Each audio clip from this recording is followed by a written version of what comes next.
దేశంలో గవర్నర్లుగా ఉన్న వ్యక్తులు, రాష్ట్రపతులుగా ఉన్న వ్యక్తులు, ఉపరాష్ట్రపతులుగా ఉన్న వ్యక్తులు వాళ్ళ జీవితం ప్రారంభించినప్పుడు ఏదో ఒక రాజకీయ పార్టీలో పనిచేస్తూ వచ్చిన వాళ్ళే.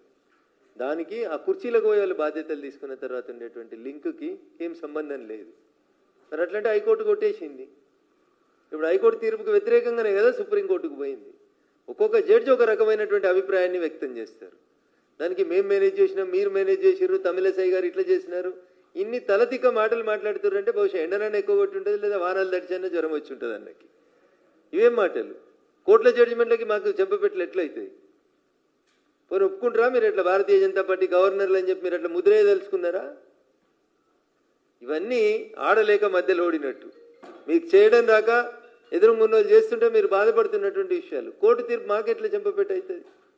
అయినా ఇంకా I think it is not the final judgement. 17th రోజు ఏదో మళ్ళీ ఫైనల్ జడ్జిమెంట్ కోసం ఉన్నట్టున్నది అది.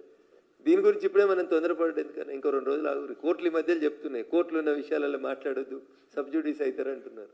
2 రోజులు ఫుల్ జడ్జిమెంట్ వచ్చినాక అది కేటీఆర్కి చెంపదెబ్బ తాకుతుందా, లేకపోతే కోదండరామ్ గారికి తాకుతుందా, లేకపోతే రేవంత్ రెడ్డి గారికి తాకుతుందా, గవర్నర్ గారికి తాకుతుందా, మీడియాకి తాకుతుందా, పార్టీకి తాకుతుందా, అప్పుడు లెక్కలు వేసుకుందాం. ఎందుకన్నా బహుశా కేటీఆర్ గారికి ఎండనో వాననో ఎక్కువ కొట్టి ఆ బుర్ర ఏమైనా ఖరాబ్ అయిందేమో అని అనుకుంటున్నాను. అది బీజేపీకి ఎందుకు చెంపపెట్టు? బీజేపీకి ఆ ఎన్నికకి ఏం సంబంధం? ఆ ఎన్నికకు సంబంధించినటువంటి నేమ్స్ని రికమెండ్ చేసింది ఎప్పుడు? దాసోజు శ్రవణ్ గారిని, కుర్రా సత్యనారాయణ గారిని రికమెండ్ చేసినప్పుడు రాష్ట్రంలో అధికారంలో ఉన్న పార్టీ ఏంది? ఎండదెబ్బ కొడుతుందేమో అడుగురు కేటీఆర్.